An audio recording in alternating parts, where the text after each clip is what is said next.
Aston Martin's painful reset. The AMR26 is not just a bad car. It is a diagnostic report, and it may be the best thing that could have happened to the Newey era. There are bad Formula One seasons, and then there are seasons that function like a full organizational MRI. Aston Martin Aramco's 2026 campaign has become the latter. On the surface, the scan is not pretty. 1 point from 8 races, an overweight car, a difficult Honda integration, reliability issues, vibration problems, a frustrated Fernando Alonso, and Adrian Newey calmly telling the world that the team's tools, processes, and correlation infrastructure are not yet where they need to be. Aston Martin's planned Hungary upgrade includes weight reduction in the gearbox and chassis, revised rear suspension, a new nose, and aerodynamic improvements, while Newey also said the full benefits from enhanced simulation tools will come later. In normal F1 language, that sounds like a disaster. In management consulting language, it is something even more terrifying, a root cause analysis. And root cause analyses are only fun when they are happening to someone else. But this is where the story gets interesting. The AMR26 is not only telling Aston Martin what is wrong with the car, it is telling them what is wrong with the system that produced the car. That is painful. It may also be the most valuable thing that has happened to the Newey era so far. Because this is not just a story about one bad car. It is a story about whether Aston Martin can turn a painful season into a championship operating model. The strategic thesis. Aston Martin's 2026 season looks like a disaster, but it may also be the team's most valuable diagnostic moment. The AMR26 is not only revealing car problems, it is revealing system problems, simulation, correlation, Honda integration, process flow, governance, and learning speed. The Red Bull-Honda comparison matters because Red Bull did not win with Honda by treating the power unit as a distant supplier project. It won by building proximity, embedded capability, and daily integration rhythm. Aston Martin's challenge is not Honda bad or Newey magic failed. It is integration maturity, turning world-class ingredients into one performance system. The 2026 goal should not be cosmetic upgrades. It should be changing the slope of the organization before 2027. In this article, why the AMR26 is an organizational MRI. Why the fix is capability, not cosmetic upgrades. Why Newey turnarounds take time. What Red Bull got right with Honda. Where Aston Martin's integration model broke down. What Aston Martin should do next. The transformation stack. The mistake is to think Aston Martin's problem starts at the top of the stack. It does not. Championship performance is the visible output. Beneath it sit race execution, driver confidence, car concept, aero efficiency, weight optimization, Honda integration, simulation, correlation, governance, and culture. In other words, the car is the symptom, the system is the patient. And right now, Dr. Newey has walked into the examination room, looked at the chart, and said, "This is going to require more than vitamins. This is not a car problem, it is an operating model problem." The temptation in Formula One is to read every performance issue as an engineering issue. A wing problem, a diffuser problem, a weight problem, a cooling problem, a power unit integration problem, a Fernando is about to say something spicy in Spanish problem. And yes, Aston Martin appears to have several of those. But modern F1 cars are not isolated products. They are the outputs of operating models. The car reflects the quality of the simulation tools, the speed of manufacturing, the accuracy of correlation, the clarity of decision rights, the maturity of partner integration, and the organization's ability to learn faster than its rivals. Aston Martin did not simply build a bad car. Aston Martin built a car that revealed the gap between its ambition and its organizational maturity. A performance problem can be solved with a better part. An operating model problem requires a transformation, and transformations usually have a J-curve. The transformation J-curve. There is a particular chart every consultant has, at some point, shown to a board after a very bad year. It is mostly white space. In the middle sits a curve that goes down before it goes up. Someone has labeled the bottom of it, "You are here." Everyone in the room nods because everyone understands the part nobody says out loud. Things may get worse before the PowerPoint comes true. Aston Martin is currently living at the bottom of that curve. The J-curve is the cleanest way to understand Aston Martin's season. At the top left, the hype. Adrian Newey, Works Honda, Aramco, Valvoline, Lawrence Stroll's investment, a new technology campus, Aston Martin Green, Fernando Alonso refusing heroically to age at a normal human rate. Then comes the drop. The AMR26 arrives overweight, underdeveloped, difficult to correlate, and difficult to drive. Honda integration creates vibration and reliability headaches. Alonso is not enjoying a farewell tour so much as conducting a weekly systems audit with a helmet. But the bottom of the J-curve is not automatically failure. It becomes failure only if the organization cannot climb out. The dip is not the strategy. The disciplined response to the dip is the strategy. Where the money goes. This is the boardroom logic behind Aston Martin's season. The team cannot afford to play an endless game of weekly cosmetic upgrades just to avoid embarrassment. That kind of spend may soothe the fan base in the short term, but it does not necessarily change the slope of the organization. The smarter use of capital is capability building, simulation tools, correlation infrastructure, manufacturing control, Honda-Aston integration, in-house production, decision speed, a more coherent 2027 platform. That is not glamorous. It does not trend on social media like a shiny new front wing. But it changes the base from which every future upgrade begins. This matters even more under the 2026 regulations. Aston Martin is no longer trying to win in a pure ground effect era, where the floor was the overwhelming center of gravity. The new cars demand a more delicate interaction between active wings, flatter floors, larger diffusers, cooling, packaging, ride platform, and power unit integration. That means performance is not hiding in one magic part. It is hiding in the system. A better front wing matters. A better rear wing matters. The underbody and diffuser flow still matter. But none of those elements can be optimized in isolation if the cooling layout, Honda installation, rear suspension, gearbox casing, weight distribution, and aerobalance are all pulling in different directions. That is why spending on capability matters more than spending on optics. A shiny upgrade may make the car look different. A stronger operating model makes every future upgrade smarter. In strategy terms, Aston Martin should not be optimizing only for the current height of the curve. It should be optimizing for the future slope. Because once the slope changes, every subsequent upgrade compounds differently. You cannot out-upgrade a richer rival every single weekend. But you can change the base you are upgrading from. The Red Bull reminder, Newey turnarounds are not Amazon Prime deliveries. This is the part of the story F1 fans often forget. Adrian Newey did not walk into Red Bull and immediately produce a championship car as if he had smuggled one through airport security in a sketchbook. Newey joined Red Bull in 2006. The team's first wins did not come until 2009, and the first Drivers' and Constructors' Championships not until 2010. That is roughly 3 years to first wins and 4 years to titles. That is not instant transformation. That is a multi-year capability build with a very expensive patience requirement. In consulting language, Red Bull was not a quick win. It was a phased operating model maturity journey. In normal human language, even Adrian Newey needs the oven to preheat. The Newey effect is real, but historically, it compounds. And compounding is boring right up until everyone else looks slow. The Red Bull/Aston Martin parallel. The comparison is not perfect. No Formula One comparison ever is.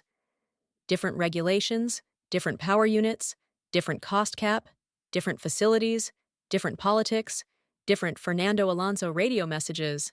But the strategic shape is familiar. When Newey arrived at Red Bull, he joined an ambitious underperformer trying to become a serious front-running operation. The team had resources, personality, and leadership ambition, but it did not yet have the complete technical machine of a championship organization. That sounds uncomfortably familiar. Aston Martin today has the ingredients: Lawrence Stroll's investment, Honda, Aramco, Valvoline, Alonso, Andy Cowell, Enrico Cardile, and now Newey. But ingredients are not a cake. They are expensive groceries until the kitchen works. Red Bull's transformation was not just Newey drawing better cars. It was Red Bull becoming the kind of organization that could repeatedly turn Newey's ideas into performance. That is the hidden work Aston Martin now has to do, not hire genius. They already did that. The challenge is industrialize genius. That means building the systems, tools, processes, manufacturing rhythm, partner integration, and governance model that allow Newey's technical direction to compound instead of bottleneck. Because the lesson from Red Bull is not that Newey fixes everything by himself. The lesson is that when Newey's design philosophy meets an organization capable of learning quickly, the result can become frightening. The Red Bull Honda lesson: proximity is performance. Before we talk about what Aston Martin may have missed, it is worth remembering what Red Bull got right. Red Bull did not make Honda work by treating the power unit as something that happened over there in Japan and arrived later in a box marked "Please install." It built a tighter operating model around the engine. Honda's main R&D and manufacturing base remained in Sakura, but Honda also had a Milton Keynes facility preparing power units for Red Bull and AlphaTauri. Red Bull described its Honda Power Unit program as operating across Sakura, Honda's Milton Keynes base, and Red Bull's Milton Keynes campus. Honda also said its 2021 Power Unit came together through teams working in Sakura and Milton Keynes. That matters. Red Bull's Honda success was not just an engine story, it was an integration story. The engine, chassis, cooling, packaging, software, fuel, lubricants, drivability, and race operations were not treated as separate planets politely exchanging emails. They were pulled into a tighter performance system, close enough to the car that problems could be escalated, understood, and solved faster. That is how a work-style advantage becomes real, not through press releases, through proximity, through embedded capability, through daily technical accountability, through making sure the power unit conversation is close enough to the chassis conversation that nobody needs a passport to find the root cause. Now contrast that with Aston Martin. Aston Martin's 2026 Honda partnership appears to have started from a much more difficult logistical and organizational position. Honda's 2026 operation for Aston Martin is mainly based in Sakura. Red Bull's engine chassis integration happened on the same site, while Aston Martin faces a very different logistical reality. That does not make Aston Martin's model impossible, but it does make it harder. And when something is harder, the governance has to be stronger. That is where the uncomfortable question sits. Did Aston Martin treat Honda integration too much like a long-distance technical partnership, rather than a fully embedded works team operating model? Because by the time Aston Martin seems to have fully understood the scale of Honda's changed operating reality, it was already late in the 2026 development cycle. Newey said Aston Martin did not start serious work on the 2026 car until mid-March 2025 and did not get a model into the wind tunnel until mid-April, leaving the team several months behind rivals. By then, a 2026 car is not a blank sheet of paper. Packaging choices, cooling requirements, rear suspension layout, gearbox design, aero surfaces, weight distribution, and reliability assumptions are already deeply interconnected. So the issue is not that Honda needed supervision. That is too simplistic. The issue is that a modern works partnership cannot be run like a long-distance relationship with carbon fiber. Red Bull succeeded with Honda because proximity became performance. Aston Martin now has to build the Silverstone Sakura version of that machine, and if it does not, then the Honda partnership risks becoming exactly what a works deal should never be. Two world-class organizations working hard in parallel, but not yet working as one. The issue was not Honda's experience, it was integration maturity. Let's be very clear about this, because nuance matters. Honda is not inexperienced. Honda has been in and out of Formula One for decades. It has built race-winning and championship-winning power units. It helped Red Bull reach the top of the sport. This is not Honda's first rodeo. It is not even Honda's first rodeo where the bull is aerodynamic and angry. The issue is not whether Honda knows F1. Of course, Honda knows F1. The issue is whether Aston Martin had built the right operating model around Honda early enough.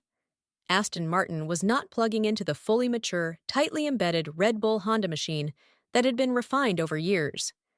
It was entering a new works partnership under new 2026 regulations, with a different chassis partner, different geography, different packaging philosophy, different organizational rhythm, and a much less forgiving timeline.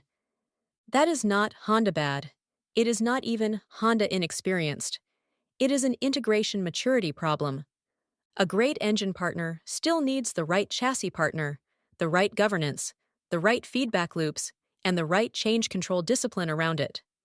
Otherwise, two world-class organizations can work incredibly hard and still produce a car that behaves like a group project where everyone did their part, just not necessarily the same project. The integration failure ran both ways. The easy version of the story is that Honda was not ready, and Aston Martin discovered the problem too late. There is some truth in that, but it is not the whole story. Aston Martin also appears to have made Honda's job harder.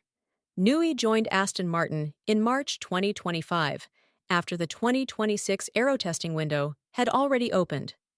Aston Martin did not get its 2026 model into the wind tunnel until mid-April, while most rivals likely had models running from the beginning of January. Honda described that as a compressed research and design cycle, with the car only coming together at the last minute. That is a huge delay in Formula One terms, the equivalent of showing up to a knife fight with a beautifully embossed meeting agenda. So Aston Martin was not integrating a new Honda Works power unit into a stable, fully mature chassis concept. It was trying to integrate a new Honda Works power unit into a car concept that was itself late, ambitious, and still evolving. That matters, because every late design change has a shadow. Change the side pod philosophy, and you affect cooling. Change the rear suspension layout, and you affect packaging. Change the gearbox casing, and you affect stiffness, weight, vibration, and serviceability. Change the aero platform, and you may change what the power unit needs from cooling, installation, and drivability. In isolation, each decision may make sense. Together, they can become what consultants call cross-functional complexity. In F1 language, everyone is now angry, and the car still does not fit. This is where the governance lesson becomes sharper. The problem was not simply that Honda needed to be managed more closely. The problem was that Aston Martin needed a much tighter change control and integration process around Newey's evolving concept. Newey's genius is that he sees possibilities others miss. But genius still needs a release calendar. If the car concept keeps moving while the power unit integration window is closing, Honda is not just developing an engine. It is trying to hit a moving target from Sakura, under new regulations, inside a compressed timeline. That is not a supplier problem. That is a systems problem. And systems problems require systems leadership. The McLaren-Honda lesson was never Honda bad. It was integration or pain. The McLaren-Honda comparison needs nuance. The lazy conclusion is, Honda develops engines alone, bad things happen, that is unfair. Honda later helped Red Bull win championships. So the lesson is not that Honda cannot build winning F1 power units. The lesson is that Honda performs best when the technical ecosystem around the engine is tightly integrated, brutally honest, and aligned early. McLaren-Honda's 2015 Size Zero concept is a useful warning. Honda's early hybrid-era return with McLaren became a case study in how packaging constraints, ERS deployment, cooling, reliability, and chassis demands can collide when the system does not mature together. That is the real parallel. Aston Martin cannot treat the Honda power unit, chassis, cooling, rear suspension, gearbox, software, vibration, fuel, lubricants, and aero platform as separate work streams that meet politely and hope physics behaves. You do not bolt a Honda engine into an Adrian Newey car and hope the two become friends in Parc Fermé. A works team has to operate like one organism. If the engine sneezes, the chassis should know why. If the aero platform suffers, the power unit and packaging teams should already be in the room. That is not just reliability management. That is whole system ownership. The Honda partnership must become a performance system, not a supplier relationship. The Honda partnership was supposed to be one of Aston Martin's biggest strategic advantages. Right now, it has also exposed one of the team's biggest integration challenges. That is not necessarily contradictory. Works team status is powerful because it allows chassis, power unit, fuel, lubricants, cooling, packaging, software, and drivability to be optimized as one system. But that advantage only arrives if the organization can actually integrate the system. A works partnership does not create performance by announcement. It creates performance through thousands of small decisions: where mass sits, how cooling is packaged, how vibration is managed, how the rear suspension interacts with the gearbox, how the aero platform responds to power unit constraints, and how quickly the partners can diagnose problems together. This is where Andy Cowell's role matters. Aston Martin announced that Newey would become team principal for 2026, while Cowell would move into a chief strategy officer role focused on technical partnerships with Honda, Aramco, and Valvoline. That structure makes sense. Newey can shape the technical direction and force clarity around the car. Cowell, with his Mercedes HPP background, can help industrialize the works team ecosystem. But the Honda/Aston relationship cannot function like two organizations politely exchanging files and hoping physics respects the meeting cadence. Aston Martin needs a joint Honda-Aston integration cell, effectively a power unit and chassis center of excellence, with deeply embedded teams focused on vibration, cooling, packaging, ERS behavior, fuel and lubricant optimization, rear-end architecture, software, and drivability. Not monthly alignment meetings, not let's sync after FP2, a proper integrated war room. Because works team advantage is built in the seams. The performance is not only in the Honda power unit or the Aston Martin chassis, it is in the space between them. That space is where weight is saved, cooling is cleaned up, vibration is managed, and packaging choices either unlock aero performance or quietly strangle it. The make vs buy reframe. Bringing more work in-house is easy to frame as old-school Formula One romance. More machines, more parts, more people under one roof. More, we control our destiny language for the brochure. But the strategic logic is sharper than that. In any complex engineering organization, the speed of improvement is capped by the slowest feedback loop. If research, design, manufacturing, quality control, supplier coordination, and track validation are spread too widely across external parties, the organization learns at someone else's speed. That is not just inconvenient. In F1, it is existential. If Aston Martin brings more of the build process inside Silverstone, the value is not merely cost control, it is learning control. The team can iterate faster, diagnose faster, manufacture faster, validate faster, fail faster, which in Formula One is sometimes just another way of saying learn faster. Vertical integration is not nostalgia. It is control over the rate of learning. And right now, Aston Martin's biggest race is not against Ferrari, McLaren, Red Bull, or Mercedes. It is against its own learning cycle. Before/after process flow. This is the least glamorous part of the story, which means it is probably one of the most important.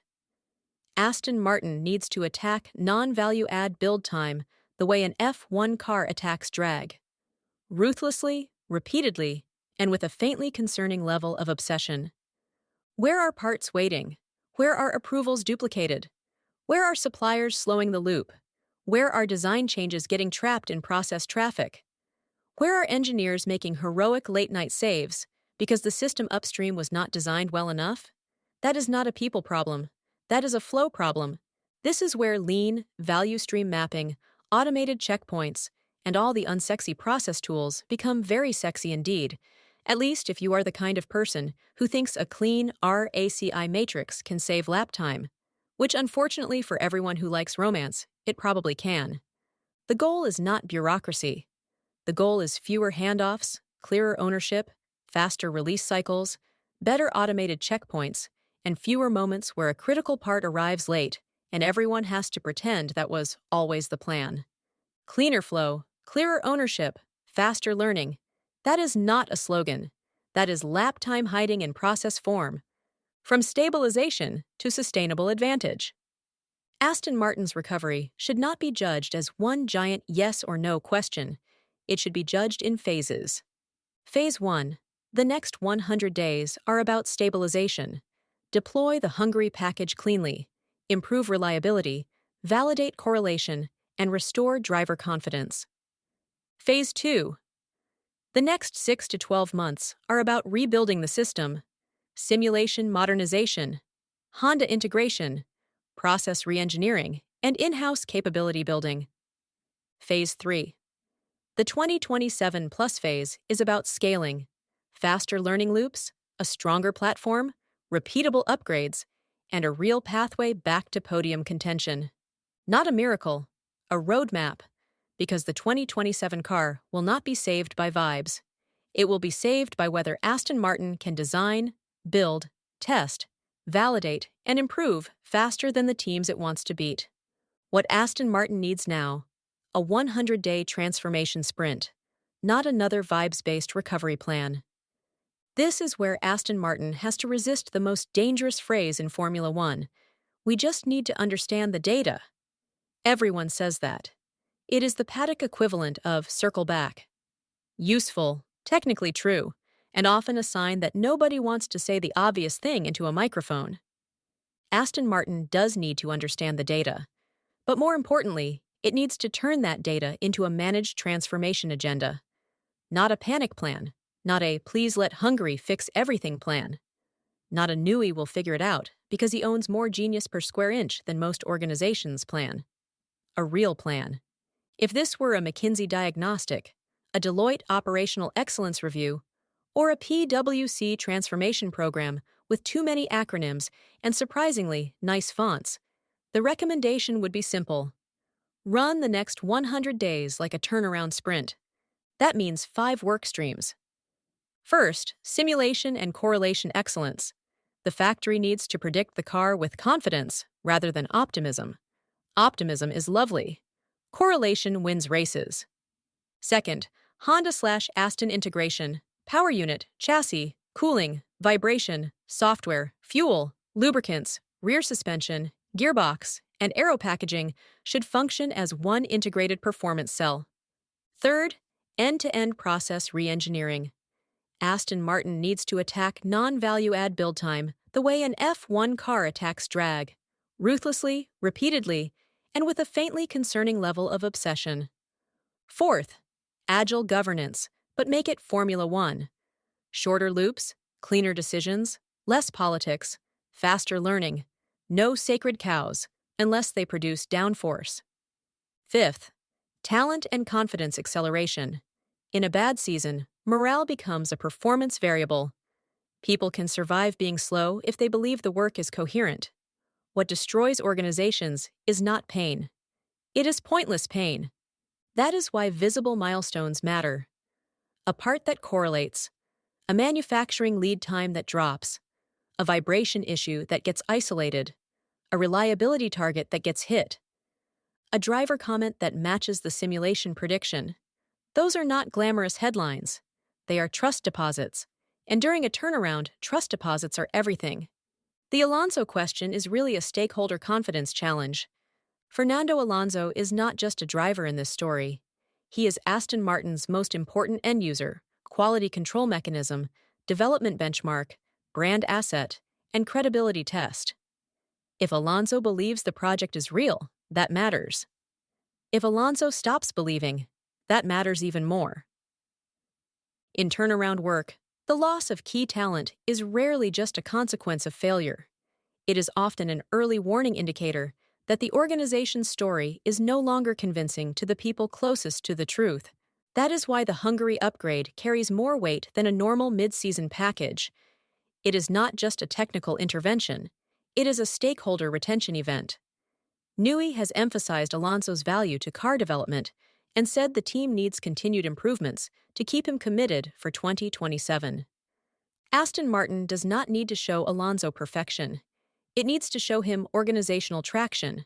The car does not need to suddenly become a race winner, but it does need to become more logical, more responsive, more aligned with factory expectation, more believable as the first step in a credible recovery path.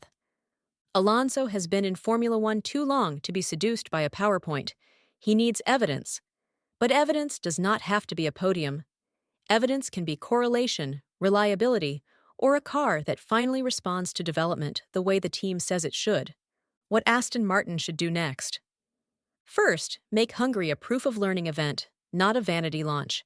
Define success across lap time, drivability, and correlation accuracy. Second, build the Honda-Aston integration war room. Works team performance lives in the seams between power unit, chassis, fuel, lubricants, cooling, software, and aero. Third, treat Alonso as strategic intelligence, not just driver feedback. His frustration is product data wearing sunglasses. Fourth, accelerate the simulation and correlation reset. This is not IT. This is competitive infrastructure. Fifth, protect Newey from organizational noise. His highest value contribution is not attending every crisis meeting. It is shaping the technical direction and forcing clarity where ambiguity has been allowed to survive. And finally, stop measuring 2026 only by points. Points still matter. Formula One is not a charity. But for Aston Martin, the more important 2026 KP is maybe different. Correlation accuracy, manufacturing lead time, upgrade effectiveness, reliability improvement, driver confidence, partner integration speed, decision cadence, technical debt retired. Those are the numbers that will tell us whether the J-curve is real. Terrible seasons can be expensive tuition. Aston Martin's 2026 season is painful. There is no credible way to pretend otherwise, but pain is not the same as failure. Failure would be refusing to learn. Failure would be blaming Honda, blaming timing, blaming the drivers, blaming the cost cap, or waiting for Adrian Newey to save the organization through individual brilliance. The Red Bull lesson matters here. Newey's genius did not turn a young, underperforming team into a dynasty overnight. It took years. It took leadership. It took organization. It took the right people, the right concept, the right tools, and the right moment. Red Bull did not become Red Bull in one winter. It became Red Bull by turning ambition into architecture, architecture into learning speed, and learning speed into repeatable performance. That is the road Aston Martin is now trying to travel. The AMR26 may never become the car Aston Martin wanted, but it may become something more valuable. The car that forced Aston Martin to build the organization it needs. That is the real strategic case for the bottom of the J-curve, not because losing is acceptable, but because sometimes the bottom is where a serious team finally stops optimizing the old system and starts building the next one. The Newey era may not have started with a rocket ship. It may have started with an MRI. And if Aston Martin is brave enough to read the scan honestly, 2026 may not be remembered as the year everything went wrong. It may be remembered as the year the team finally learned what had to be rebuilt.